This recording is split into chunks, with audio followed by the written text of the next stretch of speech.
இன்னைக்கு ஒரு புடி புடிச்சிட வேண்டியதா. ஆகா, என்ன இப்படி கட்டி வச்சிருக்கா? ஏண்டா பெருசா நிறைய கட்டி வைப்பேன்னு பார்த்தா கொஞ்சம் போல கட்டி வச்சிருக்கிறேன். அதை பிச்சு தூக்கி கூட எனக்கு வாய் கையெல்லாம் வலிக்குது. இருந்தாலும் பரவாயில்ல, குளிருக்கு விட விடன்னு இருக்குதுக்கு கொஞ்சம் வாயை நல்லா அசை போட்டோம்னா சூப்பராக தான் இருக்கு. அவன் இங்க ஒரு பொண்ணை வாய்ப்பை சுத்திக்கிட்டு இருப்பானே, அவன் எங்க ஓடியா? அவன் வாட்டுக்கு வந்தாடா லவக்கடை எல்லாத்தையும் பிடிக்கி திட்டுருப்பியான். அதுக்குள்ள நாம ஒரு புடி பிடிச்சிட வேண்டிதான். ஒரு கடி ஒரு புடி அப்படின்னு இந்த குளிருக்கு எதமா சாப்பிட்டோம்னா ரொம்ப நல்லா இருக்கு. நம்ம ஆளு எங்க போச்சுன்னு தெரியல. அவளுக்கு கொடுக்காம திட்டு விட்டு வேற சண்டைக்கு வருவா. இதெல்லாம் பார்த்தா பசிக்கு முன்னாடி ஒன்றும் பண்ண முடியாது. அழகாத்தான் இருக்கு, ஆனாலும் அவளுக்கு கட்டி வச்சதுதான். எப்பா, எங்களை கவனிக்கிறன்ற பேர் வேலை பாதி ஆட்டை போட்டு வீட்டுக்கு போற மகராசங்களை கொஞ்சம் அதிகமாக தான் கட்டி வச்சுட்டேன்.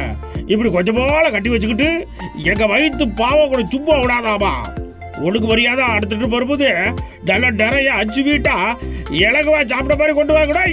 ஆமா, கஷ்டப்படுத்தாதீங்க, நல்லா இருப்பிய.